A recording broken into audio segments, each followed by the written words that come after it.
Muy buenos días, estimados cadetes de primer año, de primero ANCLE y primero Politécnico. Esta semana corresponde comenzar una nueva unidad que es el mundo romano, ¿cierto? Dejamos ya de lado el mundo griego, hemos realizado un CUC, ¿cierto? Que he estado recibiendo y que les agradezco ciertamente la responsabilidad a todos. Y bueno, la clase de hoy principalmente se remite al mundo romano, que es mucho más breve. Yo creo que no vamos a tener tantas clases, ¿cierto?, del mundo romano. Les mandé dos presentaciones de la semana pasada al correo de cada curso. Una dice Mundo Romano y la otra dice Historia de Roma. Necesito que eh, abran la presentación que dice Historia de Roma. ¿Ya? Ahí vamos a comenzar, ¿cierto? Toda una introducción a lo que es a lo que es el mundo romano, ¿cierto? Y por lo menos el objetivo de la clase de hoy es que analicemos lo que fue la monarquía y el ingreso, ¿cierto?, justamente a la República Romana. De todas maneras, todas las indicaciones se las voy a enviar por correo, de manera semanal, ¿cierto? Vamos a subir un video, ¿ya? Y también les voy a enviar, ¿cierto? Una reunión, ¿cierto? A través de Zoom para aclarar dudas, ya que tenemos 40 minutos, así que eh, lo vamos a fijar para el día de mañana, por si acaso, mañana martes 24 ya, de marzo. Bueno, respecto de Roma, si ustedes abren la segunda diapositiva, hay un tremendo mapa, ¿cierto?, que muestra efectivamente la gran extensión que tuvo el Imperio Romano, ¿ya? Roma como tal, ¿cierto? El imperio, ustedes deben saber que el imperio se gesta durante la República, ¿ya? Y si pueden ver, ¿cierto?, ocupa prácticamente todo lo que es Europa Occidental, cuyo límite, ¿cierto?, justamente la Germania, con estos pueblos bárbaros bien reacientes, digamos, a someterse a los romanos, pero también con las intenciones de integrarlo, ¿no? Lo que fue Asia, ¿cierto? Principalmente lo que fue Oriente Medio, hasta Mesopotamia, ¿cierto? Que fue el máximo límite del imperio, y gran parte, ¿cierto?, del norte de África, principalmente mediterránea, ¿no? Lo que baña todo el Mediterráneo, ¿ya? Insisto, lo que ustedes están viendo en esa segunda diapositiva son los máximos límites del imperio.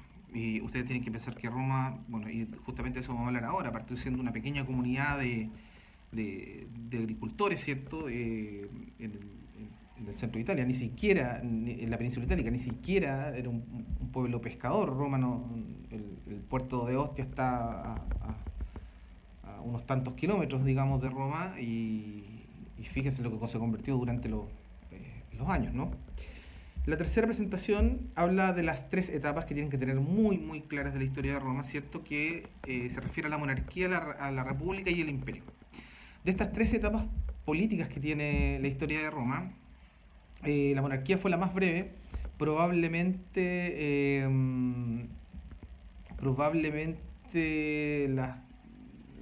la menos importante, ¿no?, la menos impactante al respecto, y que va del año 753, desde la fundación de Roma, ¿cierto?, hasta el año 510-509 a.C., donde la monarquía finalmente fue depuesta. Luego tenemos un periodo republicano bastante extenso, ¿cierto?, de casi 5 siglos, ¿no?, desde el 510 hasta el año 27 a.C., ya, donde Roma tiene un crecimiento exponencial respecto de su territorio. Aquí al siglo I Roma ya era tricontinental, era un imperio, pero siendo república, ciertamente.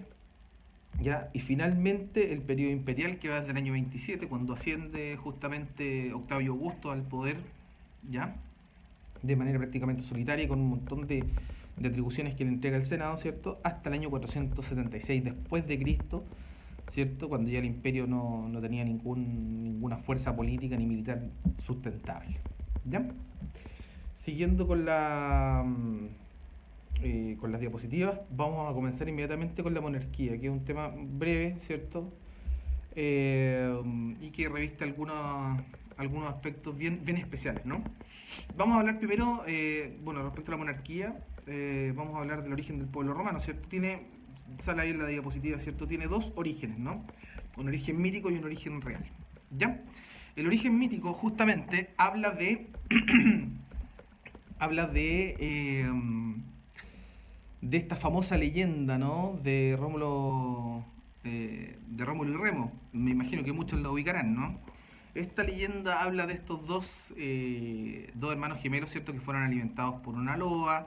Hay una historia detrás, ¿cierto? De un pueblo llamado Albalonga, ya, donde está Rea Silvia, quien se habría involucrado, ¿cierto? Con el dios Marte, ya.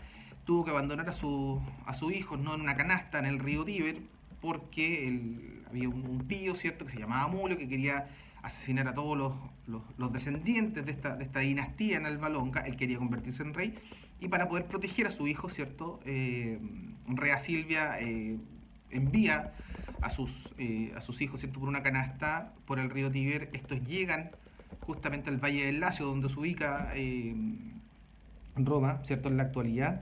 Esta loba llamada Luperca los alimenta, y estos niños crecen fuertes, ¿no? Casi semidioses. Son líderes dentro de esta comunidad de agricultores en el Valle del Lacio, hasta que, ya siendo adultos, deciden fundar una ciudad. Y aquí viene una gran pelea, ¿no? Por eso ahí aparece una pelea en la presentación. Viene una gran pelea, ¿no? Y la pelea fue realmente inconsistente, de acuerdo al mito. Eh, Se habrían peleado porque los hermanos tenían distintos puntos de fundación de la ciudad, ¿ya? Y en esta pelea, Rómulo dio muerte a Remo, ¿ya? Y en arrepentimiento, ¿cierto?, por este crimen realizado a su hermano, eh, casi como Caín y Abel, ¿cierto?, en términos bíblicos, Rómulo bautiza como Roma a la ciudad en honor a su hermano Remo. Ese es el origen mítico, absolutamente mítico. ¿Ya? Sin embargo, ¿qué nos dice el origen real? El origen real nos dice que este grupo de agricultores, ¿cierto? Estaban constituidos principalmente, existían en el Valle del Lacio un montón de tribus, ¿ya? Tribus muy particulares, ¿ya? Las más numerosas eran los sabinos, los latinos y los etruscos, ¿ya? Los etruscos eran la población minoritaria porque eran del norte, eran de la costa norte, con un tremendo avance artístico. Los latinos eran los más numerosos, ¿cierto? Y dentro de los latinos existía un líder sumamente importante llamado Rómulo, ¿ya? Rómulo funda una ciudad, institucionaliza, digamos, esta ciudad, y la bautiza como Roma, ¿ya? La única coincidencia que hay entre el origen mítico y el origen real, ¿cierto?, es que el primer rey de Roma, efectivamente, se llamaba Rómulo. Eso es lo único, la única coincidencia que existe, ¿ya?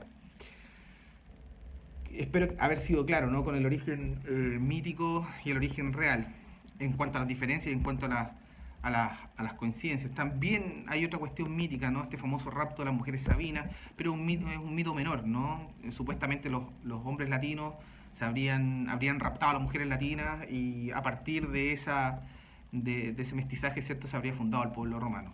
Sin embargo, el origen real habla de que estos pueblos agricultores, ¿cierto?, se mestizaron, siendo mayoritarios la tribu latina, ¿cierto? Y habrían creado de esta manera al pueblo romano propiamente tal, ¿ya? Siguiendo con las diapositivas, ¿cierto? La organización política es bastante simple durante la monarquía, ¿no? Tenemos un rey, tenemos un senado y tenemos los lictores. El rey, obviamente, concentra, como ustedes saben, ¿cierto? Y como les enseñé en clase, la monarquía es una forma de gobierno en el cual todos los poderes del Estado se concentran en una persona. Aquí pasaba exactamente lo mismo, ¿ya? El rey concentraba todos los poderes del Estado. Sin embargo, tenía un consejo asesor llamado senatus. Ya el senato estaba compuesto por los más ancianos, digamos, del pueblo romano, los más sabios también, quienes asesoraban en las decisiones a este rey. Y finalmente tenemos los lictores, ¿cierto? Como ustedes pueden apreciar en la diapositiva. Los lictores son funcionarios de gobierno, ya simples funcionarios de gobierno, ¿cierto?, que aplicaban todo tipo de decisiones emanadas por el rey, ¿ya? Eso es simple, ¿ya? Ahora, hay un cuadro que viene en la diapositiva siguiente que habla de los reyes de Roma y los periodos. ¿Qué es lo que más me importa que ustedes sepan acá? Que de los 7 reyes, ya, de los 7 reyes de Roma, los 4 primeros fueron latinos. El primero fue Rómulo, ¿cierto? Los 4 primeros eran de origen latino, y los 3 últimos fueron de origen etrusco, Y estos reyes etruscos no tuvieron una gran reputación, eran más bien tiranos, ¿ya? Sobre todo el último, que era Tarquino el Soberbio, ¿ya? Y se habla justamente de que, al parecer, una clase social, los patricios, de los cuales nos vamos a referir ahora, ¿cierto? Eh, los patricios habrían depuesto ya a Tarquino Soberbio justamente por esta tiranía que estaba realizando para ampliar el poder justamente a esta clase social llamado el patriciado. ¿Ya? Eso me interesa por lo menos de los reyes de Roma, ¿no? De la organización social, justamente vamos a hablar que en Roma existían principalmente dos clases sociales, ¿ya? Y esto es súper importante que ustedes lo entiendan de esta manera.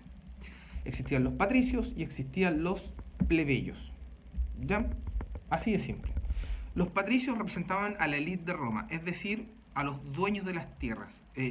En realidad el patricio, justamente tal, el patricio era familiar de los, era descendiente de los fundadores de Roma. Por lo tanto, concentraban la riqueza, tenían la tierra. Y al igual que en Grecia, el problema siempre fue la tierra, ¿no? La tenencia de la tierra, la propiedad de la tierra. Eso siempre fue un problema, ¿ya?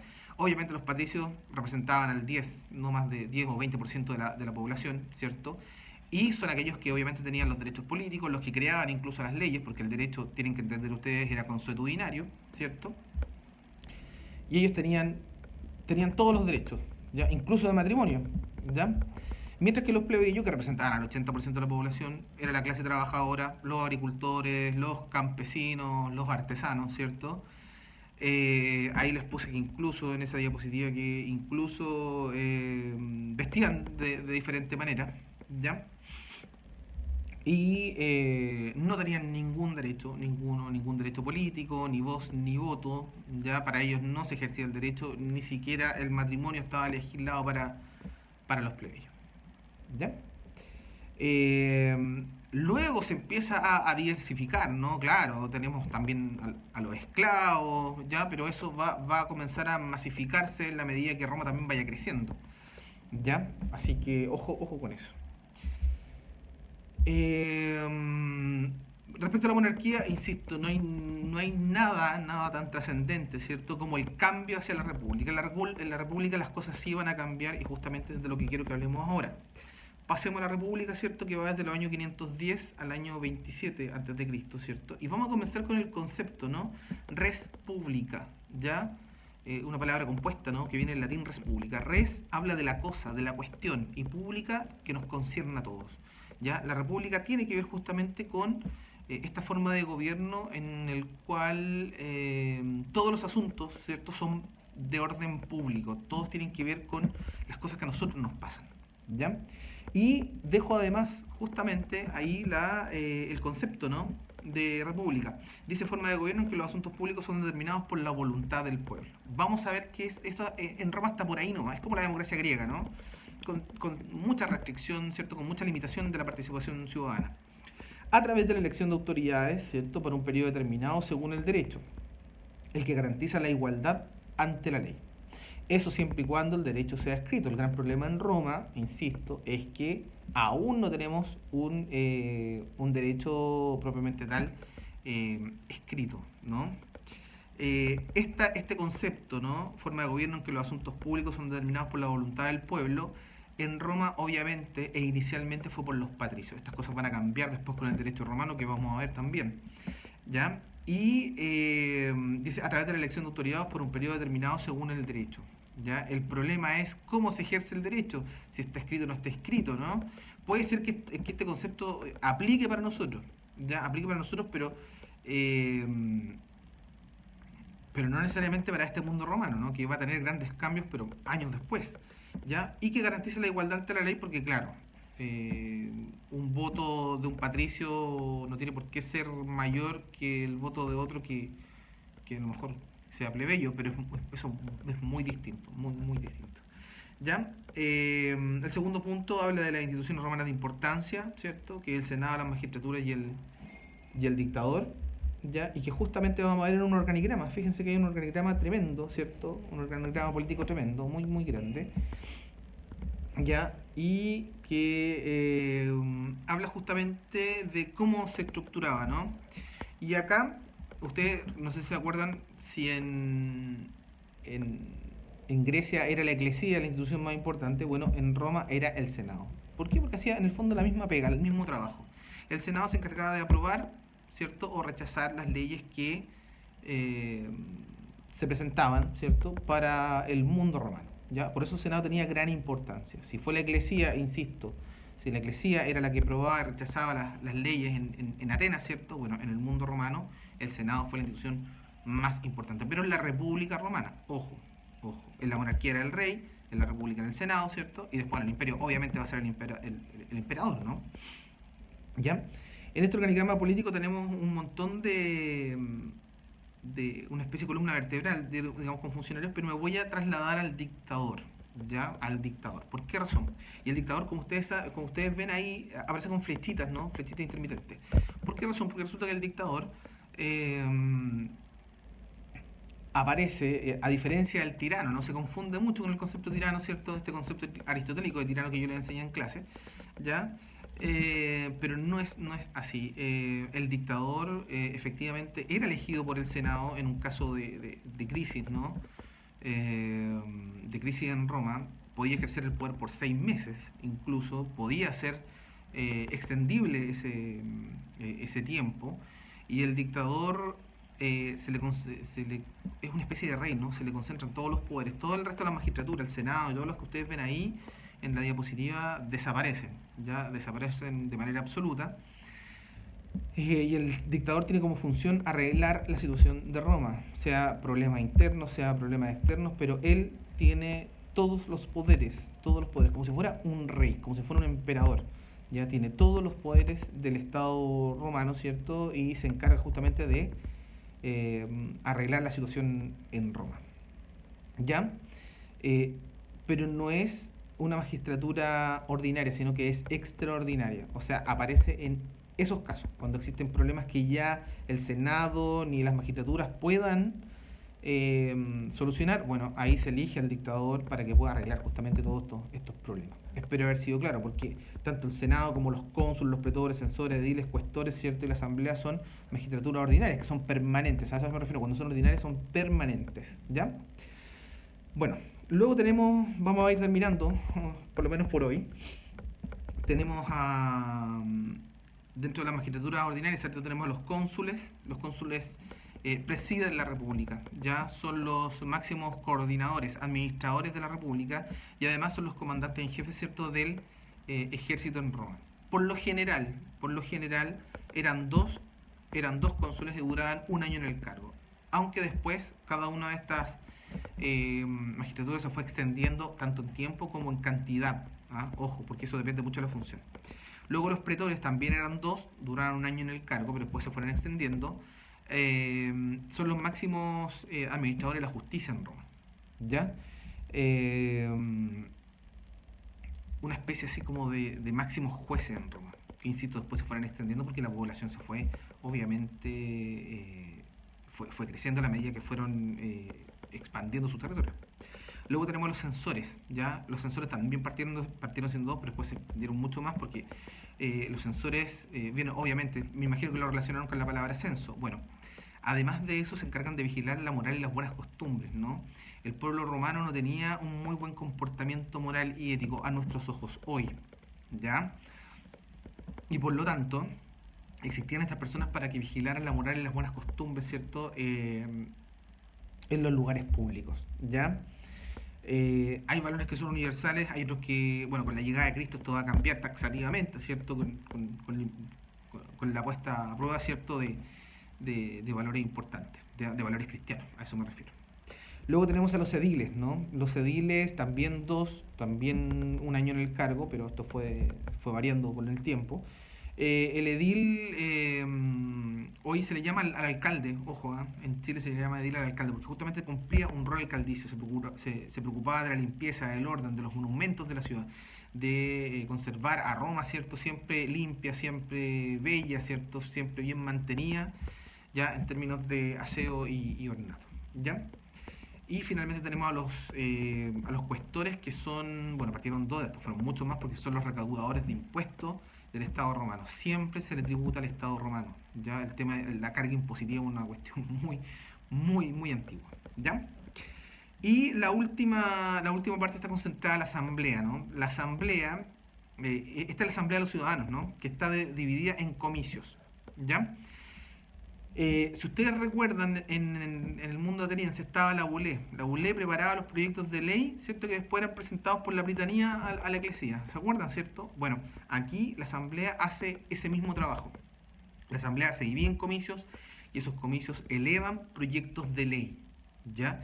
Y les coloqué algunos, ¿no? Está la curia, ¿cierto? Que habla de temática religiosa, está la centuria que habla de temas militares, y están los tribunos, ¿cierto? De la plebe, ¿ya? Los tribunos de la plebe también son o corresponden a una comisión extraordinaria que eleva, ¿cierto? Todo tipo de demandas de los plebeyos, ¿ya? Pues también fue una causa ganada y que vamos a ver en la próxima clase justamente un poquito en lo que es el derecho romano.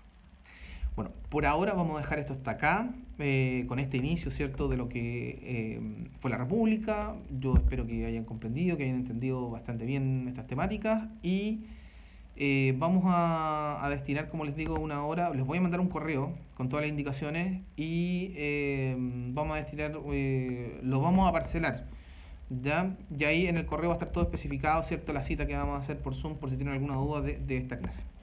Que tengan un buen día, una buena semana y que estén muy bien. Nos vemos.